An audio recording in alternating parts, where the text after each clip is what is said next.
Hi, everyone. Welcome, welcome. Hello, everyone, and an early happy International Women's Day. We celebrate that on the 8th of March. Yeah, we get to do it early and get started on the celebrations, which is exciting. Well, thanks everyone so much for being here. Good morning, good afternoon, good evening. We're excited to welcome you all to the Asia Pacific Women in Leadership Mentoring Program Special International Women's Day 2025 event, Strategies for Balancing Career and Personal Responsibilities. My name is Glynis Kincaid. I'm an APWiL Mentoring Program Manager and Global Learning Advisor at the University of California, Santa Cruz. And across the 5 cohorts we've had the APWiL Mentoring Program, we've heard time and time again from mentors and mentees about how crucial balancing career responsibilities and their personal well-being is to their own leadership growth. In fact, many of the goals set by mentees in the program involve strategies for managing these competing demands. Today, we're excited to gather and hear from 4 inspiring women leaders from across the Pacific Rim. They will share their experiences, strategies, and advice on navigating the complexities of career and personal life and how they strive to maintain that balance and well-being along the way. We look forward to hearing their diverse perspectives and insights and know that they bring a wealth of experience from their various backgrounds, locations, and disciplines. This session will begin with a moderated panel discussion, followed by an informal group mentoring discussions in breakout rooms where you can engage directly with the speakers, ask questions, share your experiences, or simply listen in. But we wanted to start with introducing our incredible APWiL co-chair and moderator for today's event, Professor Yvonne Alien Lim. Yvonne is currently the Associate Deputy Vice-Chancellor, Academic and International at Universiti Malaya, and a Senior Professor at the Department of Parasitology, Faculty of Medicine. She also serves as a University Senate member and is a former Academy of Sciences Malaysia Council member. Her research focuses on host-parasite environment interactions among underserved Indigenous communities from a range of socioeconomic, ecological, and urbanization gradient. She has been studying infectious diseases among the Orang Asli Indigenous populations of peninsular Malaysia for close to 3 decades. Her involvement in shaping national policies, including the National Policy for the Development of Orang Asli, underscores her commitment to community welfare. And Yvonne was a mentor in the original pilot program of the APWiL Mentoring Program, and we're excited to have her join us in 2022 as the co-chair with Joanna Rogolska, who isn't joining us today, but says hello and wishes she could be joining us to celebrate. Thank you, Yvonne, for moderating our session today. Thank you so much, Glynis, and a very good morning, good afternoon, and good day to everyone. Happy International Women's Day. I think it's really great to be able to celebrate this with everyone here, all the gorgeous women and lovely ladies. Now, today's topic on the strategies for balancing career and personal responsibilities, I think it holds a very deep personal significance to all of us, to me especially. And this represents an ongoing journey, I think, for many of us as we go through the different phases of a career.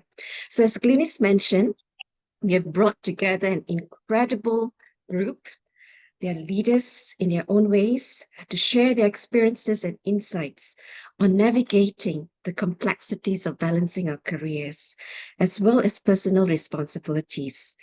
Now, each speaker will be given 2 questions, and they will discuss the strategies that they have found most effective in managing competing demands, and I think the valuable lessons that they've learned along the way. Now, they will also share with us how they maintain their well-being while excelling in leadership roles. Now, sometimes I think we also forget that, we need to think about ourselves, our well-being. So I really look forward to hearing from all of them. So if you have any questions, what prompts you, what, touches you, please feel free to jot down those moments. Yeah, because we will be opening the breakout rooms after the end of our Q&A. And you'll be able to engage with the panelists later in a smaller group. So do share your thoughts, or if not, do just listen to some of the conversations and sharings that we have. So I'm very pleased now and to have the honor to introduce our panelists for today's event. I'd like to introduce first Dr. Gabriela Baron. Now, Dr. Baron is a design strategist, a researcher and educator with over 15 years of experience in conservation, sustainability, and social innovation. With a master's in industrial design and a PhD in environmental engineering, she's very passionate about fostering resilient innovation at the intersection of people and the environment. Now, Dr. Baron currently serves as an Associate Dean of Sustainability at the University of Auckland, where she also contributes as a Senior Lecturer and Theme Leader in the Transportation Research Centre. And next, I'd like to introduce Dr. Lian, or Iderlina, Mateo-Babiano. So she's an Associate Professor in Urban Planning and Assistant Dean of Diversity and Inclusion at the University of Melbourne School of Design. She specializes in placemaking, active transport, and gender-focused transport studies, contributing significantly to Australian and Asian transport policy. A key member of the Place Agency Consortium, she has led the Women in Transport Leadership Knowledge Network and teaches urban design and placemaking at both undergraduate and master's level. Next, I'd like to introduce Dr. Marian Mahat. She's a leading researcher in learning environments, focusing on the intersection of physical and pedagogical spaces to enhance student outcomes. Now, her interdisciplinary work reaches government, schools, and industry, translating evidence-based insights into practical improvements.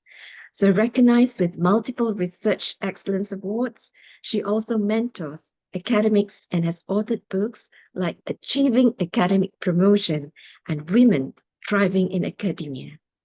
So lastly, I'd like to introduce Professor Vania Ramirez Camacho.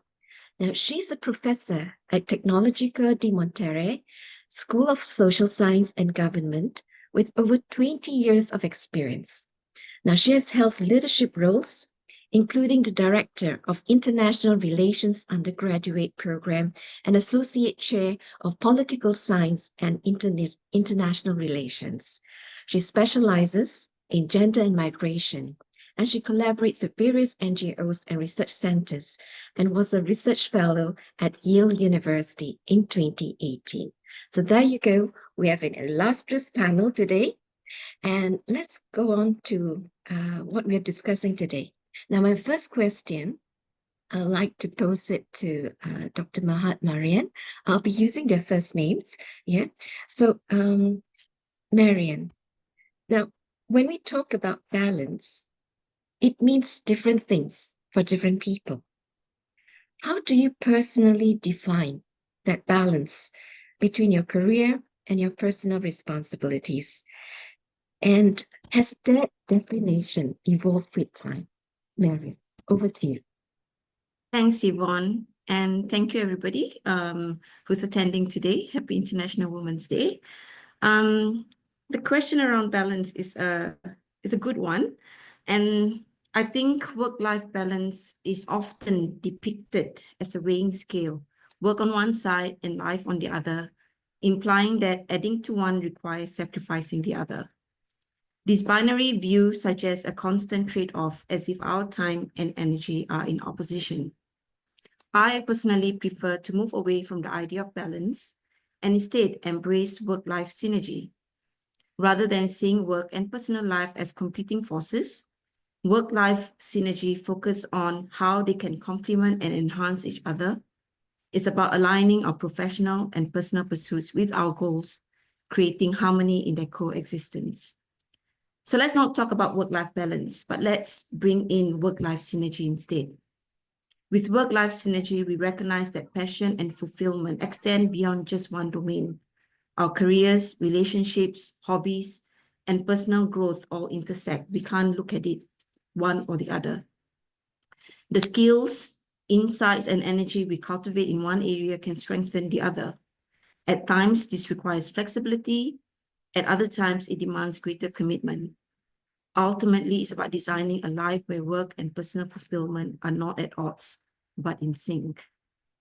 That's how I would define balance or synergy. I really like that, Marian, and it really brings to a different perspective how you look at it. That yes, it should be a synergy. We have so many parts of our life that if we could look at it as complementing each other, each aspect of it is complementing rather than it's In fighting or conflict. competing for Yes. for our time. Yeah, thank you Right. so much. Thank you so much for helping us to look from that perspective. I'll come back to you. Now, Thanks, Yvonne. Dali, yeah. Now, I'd like to. I've spoken to you many times, and you always bring up that that full of energy vibe. Now, I want to ask you about what is one significant challenge that you have faced in balancing your career and your personal responsibilities? You're always smiling, Debbie.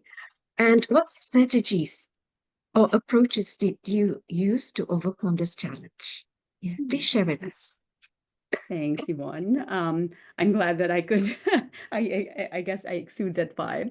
I guess that's part of who I am, which is, I think, in a way, it's positive, but also sometimes negative, right? But anyway, going to the challenge that, you've asked. So maybe that's one of my challenges, right? Trying to find the balance in terms of saying yes all the time, or or how do I actually say no to some things. And I guess it's really very important when you think about us, or we as women. And it's not just we as women, but we as mother, as sister, as a daughter, etc. So we have different roles that we play in our lives. And when we talk about being an academic, it's really critical to think of that two role, I guess, significant roles, at least for myself, which is, one, as an academic, and second, as a mother. And so for me, family time is really critical. So first, I think it's really important to understand what's core to me, right? What is a non-negotiable? And that's family, God and family, right? And so when I think about how to actually address my challenges, so I think there are so many things that come my way, challenge me.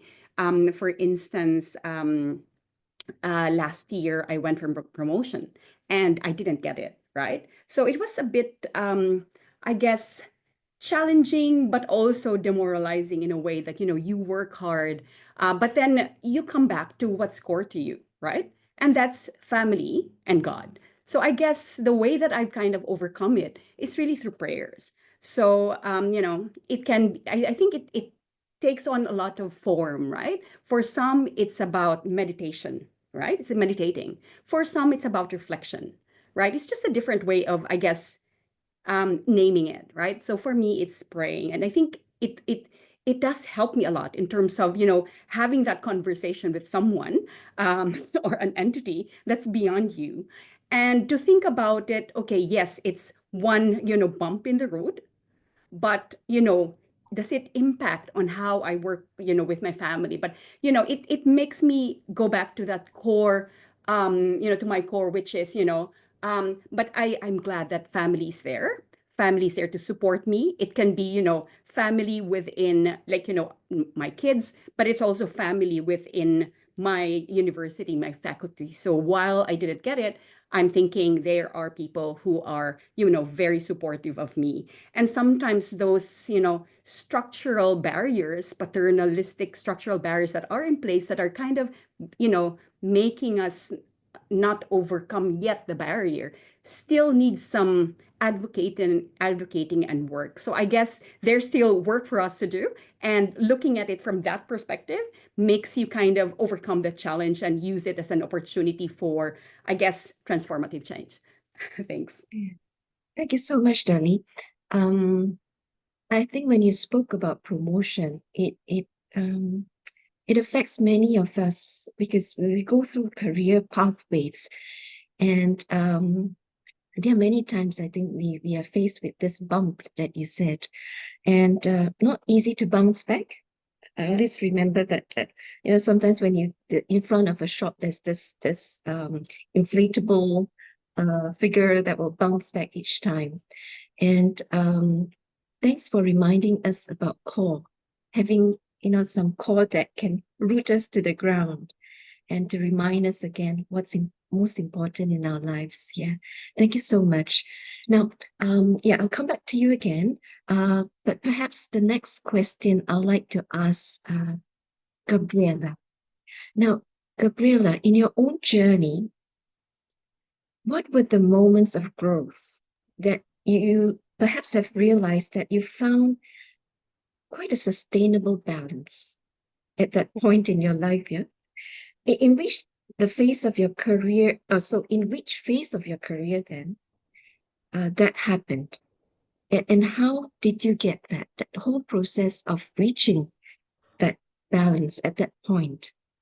And as you move on, how that experience perhaps may have shaped you in the way that you approach the current work that you have in your current life. Yeah. Yeah. Over to you, Thank you, Gabriela.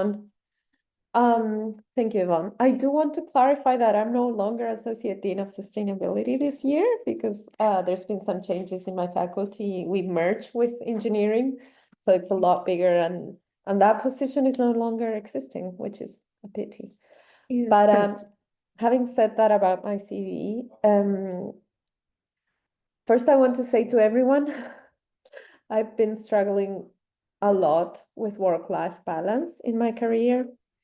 I am a very ambitious person, and which is not a bad thing, but I used to be, like an A student. Probably most of researchers here are like that. And we are used to being able to get it all, right? And the thing is that I had a huge crisis when I was doing my PhD. I was full-time employed in a research institution, which gave me a salary for doing my PhD, which was a very privileged situation. But in that moment, I got married, and then I had 2 kids during my PhD. So I really, really struggled. And now I can look back and say it. I really thought I had postpartum depression at some point, trying to fit it all in. So I think it's also really important to show our vulnerability. Like, we don't have it all figured out. And as you said, Yvonne, it's a work in process all the time. But what I can say is that the big moments of growth in my life were when I'm maybe like crisis brings moments of growth. If you look back, it makes sense. One of the things that happened was that I was in a bit of a toxic environment back in Argentina. Very competitive, especially women with other women, sadly. And that led me to, at some point, crash and be like, I can't be here. I don't belong here. I need to find a place where my expertise is recognized, where I can thrive, where I can learn, and we all can grow together and we can all shine. There's enough for everyone to share. So that led me to really try to find another place in the world where I thought I could fit better. And that's when that was the first drive that eventually got me here to the University of Auckland. And I thought what I had there was good, and it's hard to let go. But eventually, like, I kept searching, and it took a while. But I kept searching. And I remember when I applied for this job from Argentina with one baby that was still breastfeeding. She was like 1 year old, a 4-year-old as well. I applied, I did my whole application online. It took like 4 months of interviews, and eventually I got this job here. And that was a huge moment of growth. So I got, a much better position in a really nice team that was being built. So you have the chance to really try to put like a lot of love and care and really nurture relationships. And all that discomfort from all my crises in Argentina led to a big, big growth with a lot more responsibilities and everything. So I think that was a big one. The other one was COVID. So after I moved here and we had to launch a new design program, COVID hit, and that changed everything. But one of the big things that it changed was working from home. So I think that was, it was a struggle, but it definitely showed the world that we can do it. And as moms and as women, I don't know, like now I'm working from home a lot. My outputs are really high quality. So I can be, I manage my time. I'm really passionate about what I do. And I can do both. And of course that I go to uni to teach and I go to important meetings, but then I've also defended my boundaries there a lot. Like, I need this. And I also, in that moment, I decided to move a bit farther away from the university. So I live in a, rent is cheaper, place is beautiful. I'm really connected to nature here. And I feel like that was a moment of growth, and I'm not ready to go. I think that if my employer asked me to go back for longer, that's a non-negotiable anymore for me. I need hybrid work. Yeah. So yeah, that was another moment of growth. And moments of growth are also like, boundaries. And it's hard. You lose them. I mean, I wasn't good with boundaries, but then I became like really frustrated and angry and tired. And eventually I was like, okay, I have to say no. And it wasn't the best way it happened. But and only like some years ago, I learned to say, okay, is this aligned with my purpose? Is this aligned with my work-life balance? And I'm not great at it yet, but now I don't feel guilty anymore. Yeah. Okay. So that's my Yeah. Thank you recommendation. so much, Gabriela. That was very powerful. I think your sharing touched me in a few ways. It's so important to have the support of other women leaders as well. And sometimes, sadly, we may be competing among ourselves. And I think, this platform reminds us again, yes, each of us have gone through the ups and downs, and let's celebrate together when there's successes, and let's support each other when there are times of challenging times and all. And your word about nurturing environment for all of us is just so important. Yeah. So thank you so much, Gabriela, for that. Now, so Gabriela touched a little bit about well-being. So I would like to pose this question next to Vanya. Vanya, in high-pressure careers, in some of our cases, it's very easy to forget the self-care. I think sometimes as women as well, we play so many roles and we place ourselves lowest in priority. So how do you ensure that you take care of your mental and physical health? And how do you set that boundaries? Gabriela also spoke about boundaries to safeguard our well-being. Please share with us, Vanya. Thank you, Yvonne. Let me just good morning, everyone. Good evening, depending where you're located. And I really want to thank the Asian Pacific Women in Leadership Program for these wonderful events that give us the opportunity to listen, to reflect, to dialogue. And I think this is an excellent way, as you mentioned, Yvonne, to recognize, right, International Women's Day. I must confess, when I consider being a speaker for this panel, I was aware that I'm not the most experienced or qualified person to talk about this. All these extraordinary titles and posts that you refer when you introduce us, Yvonne. But I think there's little, or it says little about who we are, right? Our experiences, our realities, our sacrifices, our fears. And, you know, when I was listening to Gabriela, I was thinking about myself too. So I think this gives us an excellent opportunity to reflect on all these topics. And I found this panel a wonderful opportunity to present ourselves, right, as we are. And I'm the first daughter of 3 women in my family. I'm the mother also of Patricio, Diego, Leonardo, and Ana Sofia. And I'm also a wife.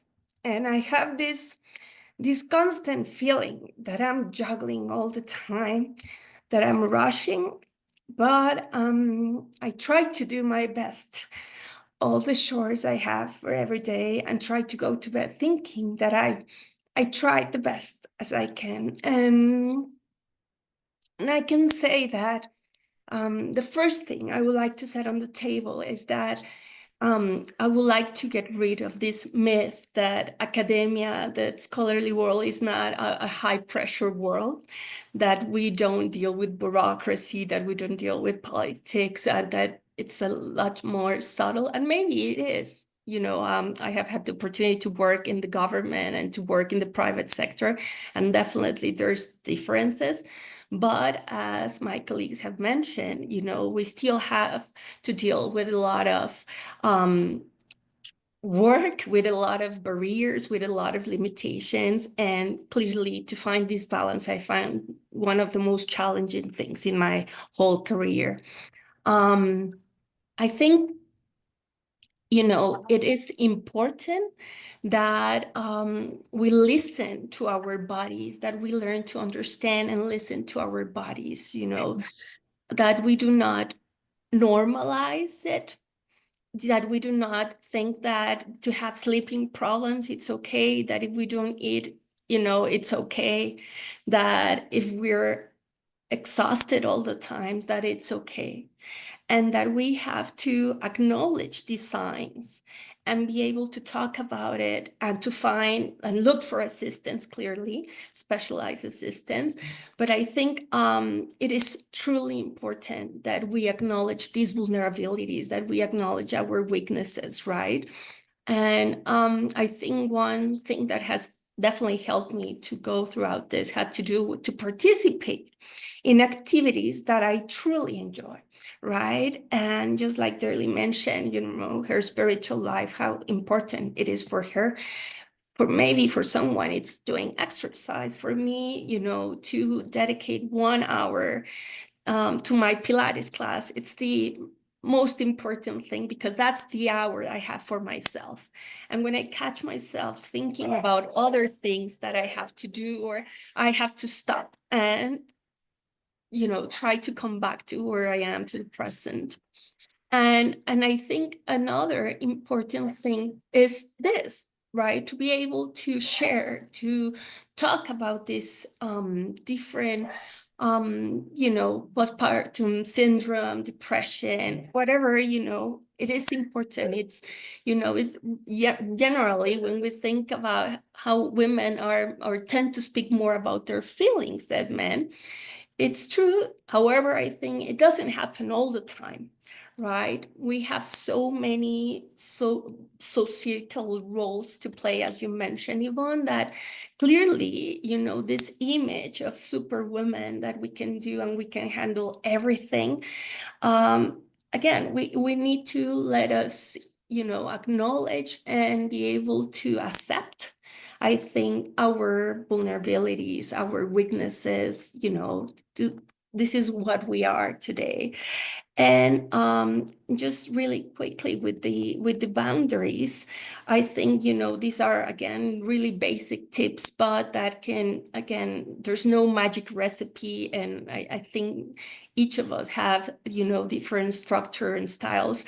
But basic tips, as Gabriela mentioned, setting boundaries. And that means really, simple things as not answering or looking at emails, not looking at my cellular phone, right? To really focus on what I'm doing and to be able to enjoy my quality time with my family, with my friends, with my husband, whatever. I think there's a really good thing about our academia, about our, working in universities, that, again, nothing is going to happen if we don't finish things at that, today. Yes, there are emergencies, of course, but there are things that if we don't finish today, tomorrow, it will be a different day. And I think another major thing that has taken me a while, but to be able to learn to say no without blame, without feeling guilty, right? By setting up these priorities and being aware or conscious that there's always a trade-off, right? To be able to be here today, there was something, that I had to leave behind. So I will leave it there so we can continue discussing. Thank you, Yvonne. Thank you so much, Vanya. I think you said that do not normalize it. That was very important. Sometimes we tend to forget, and it becomes a norm in our life. Like you said, not having our proper meals, perhaps, sometimes not even caring enough for ourselves. Don't normalize it. Now, so you touch on various things, Vanya, and I think this brings us to what I wanted to discuss about embracing imperfection. And perhaps Marian, now we talk about finding balance, and you spoke about, how to define the balance for each of us. But in reality, I think it's really a constant work in progress. And what advice would you give to all of us who may feel pressured to get everything right? And we are in that environment where, we're constantly trying to improve ourselves. And sometimes we think that we need to be perfect, getting everything right. So, Marian, what's your thoughts about this? Thanks, Yvonne. I'm what you call a sandwich generation. So I have older parents who are not well. My mom had brain tumor a few years ago, and my dad had prostate cancer. But I'm also a mother with children who needs me now. In particular, my daughter, who was diagnosed with major depression during the COVID pandemic. So perfection is not an option for me. I can't be perfect in all my roles. I can't be perfect as a mother. I can't be perfect as a daughter.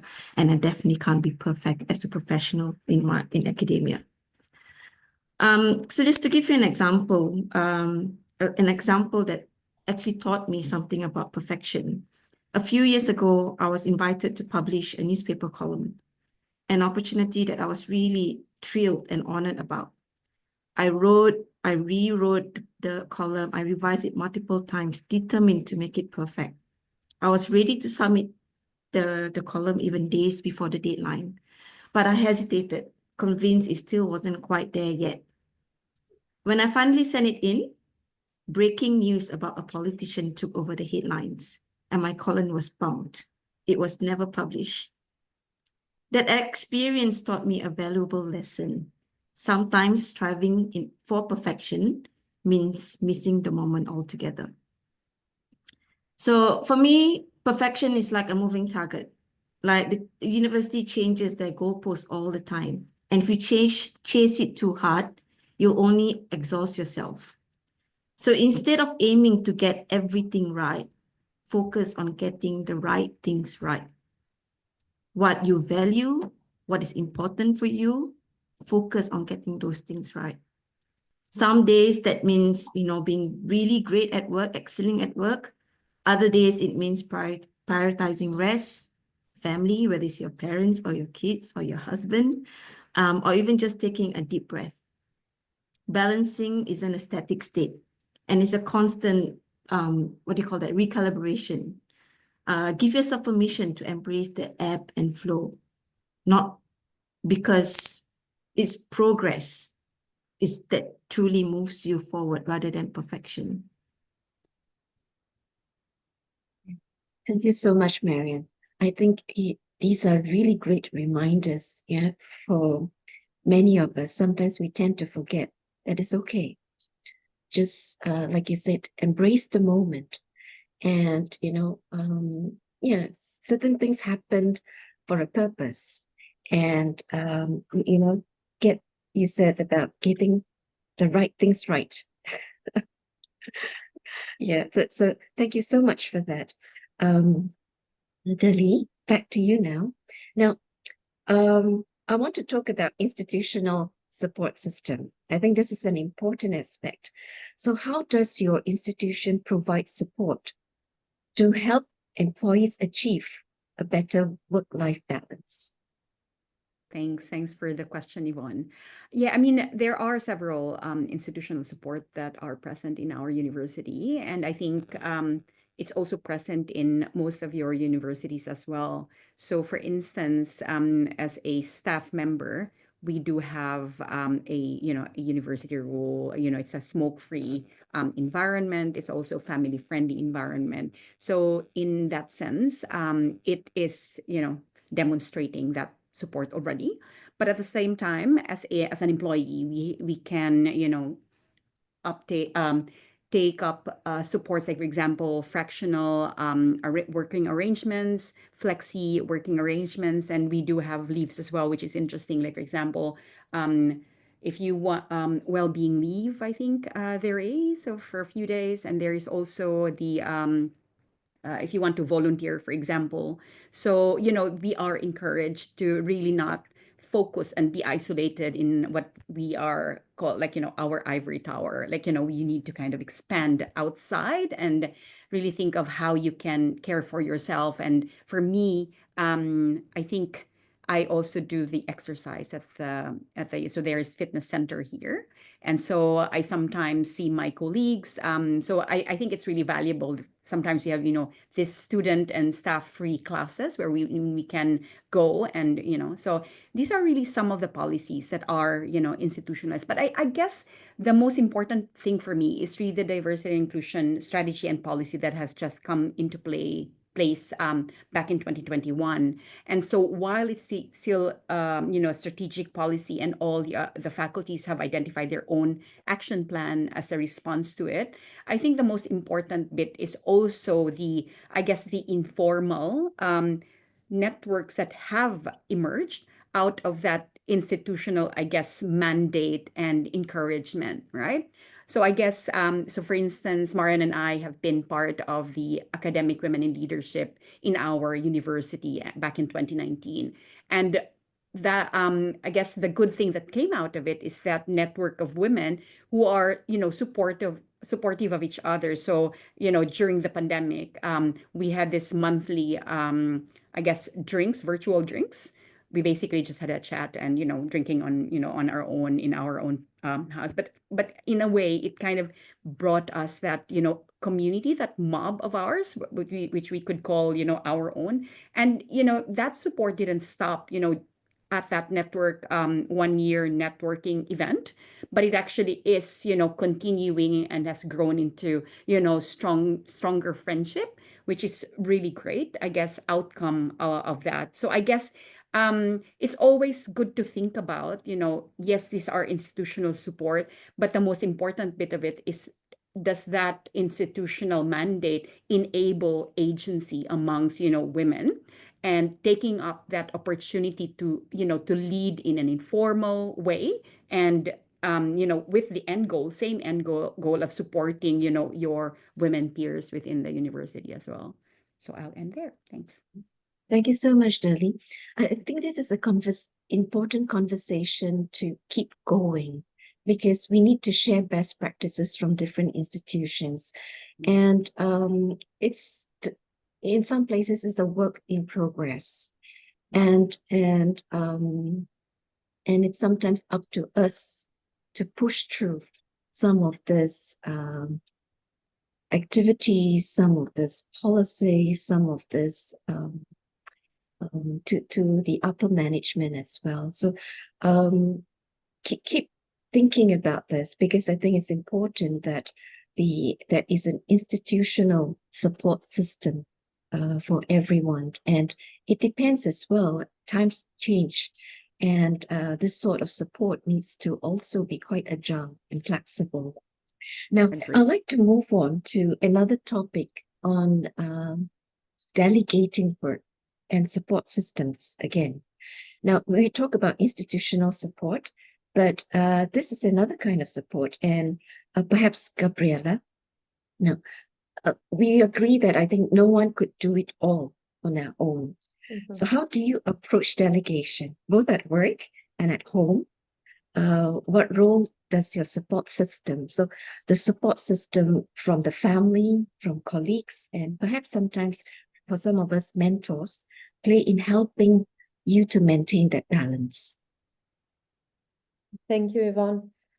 Well, as I told my story of half in Argentina, half here in Auckland, New Zealand,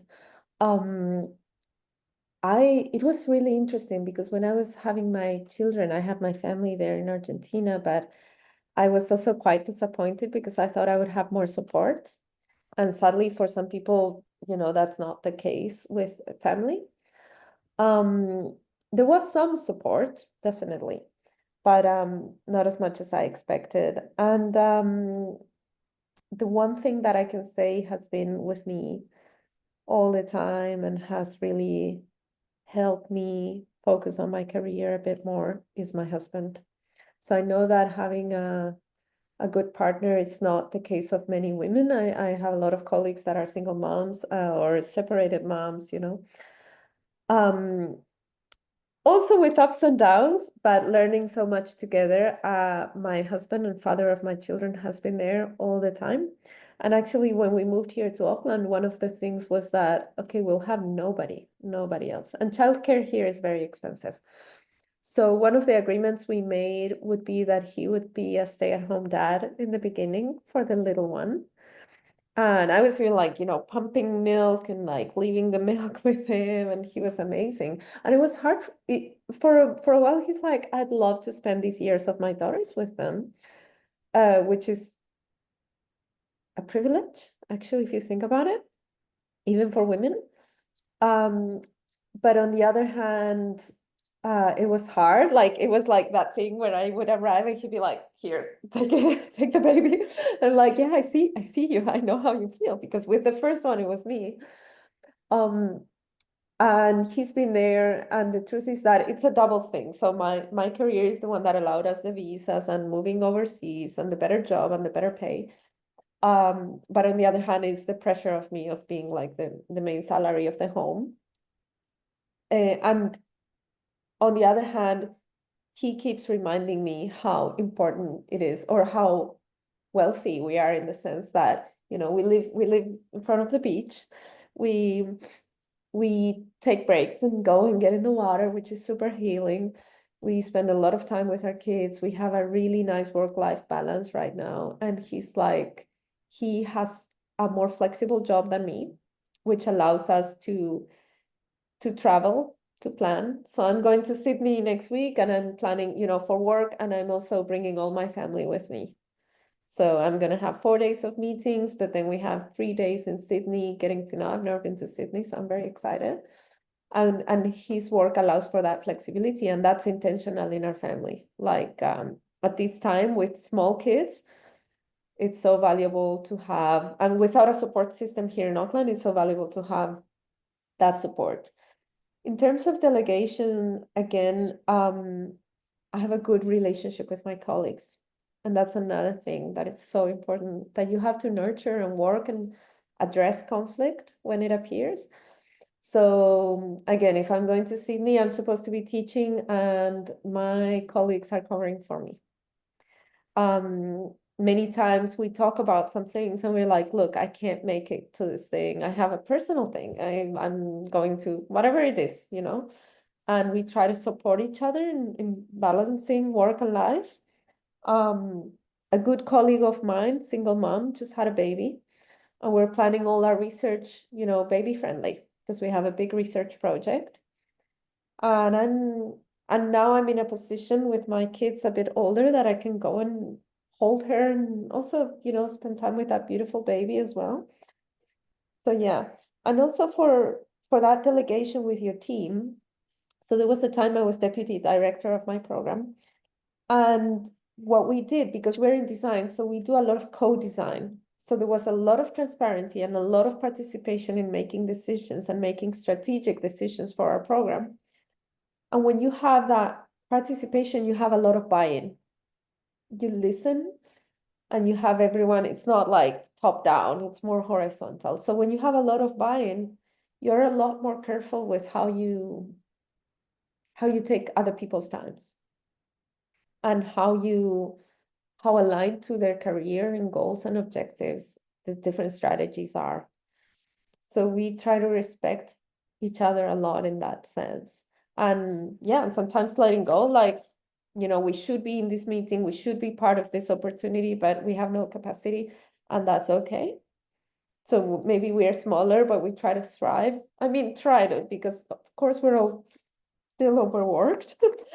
But yeah, so for me, delegation is that. Oh, and the other thing that has made my life so much easier is ChatGPT. So I have a robot assistant now, and I use it in the beginning. You know, I also work a lot with diversity, equity, and inclusion and indigenous identities and all that. So I was like a bit like, no, I don't want a robot in our lives. But you know, artificial intelligence is here to stay. And there are many ways that it can do all that tedious work that consumes time, like all the admin and the forms, and it can really help us with some things that are not about that relational time. So I use ChatGPT a lot now for writing, especially. And then I take my time and put it into relational quality with my team. Yeah.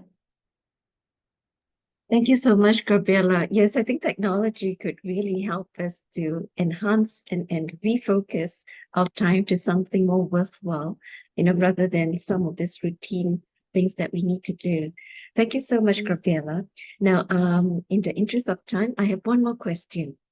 Vania, now, I'd like you to share with us your advice for early career professionals.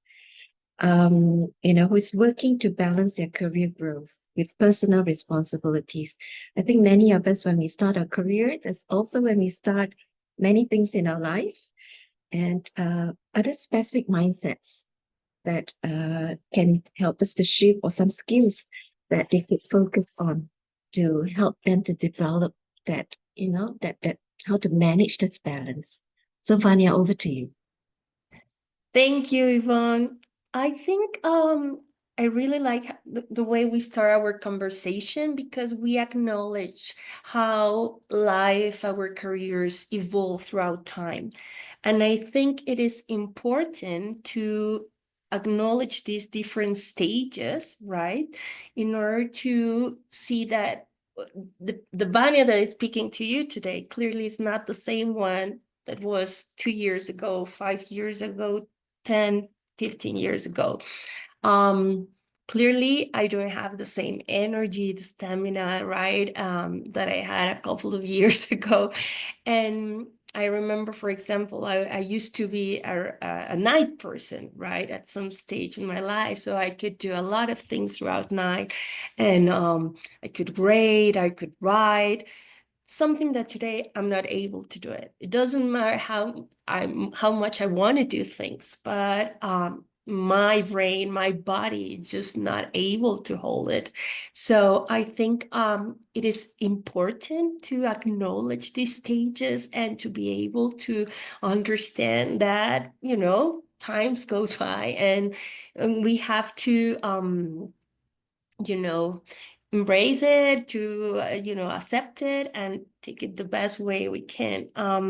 For many years, I think in my early stages, in my career, I have this feeling that I have to prove myself every day, that I was able to do my work, that I was able to teach, to be, a good administrator, that I was able to work with people, to manage, to lead. And it was just exhausted.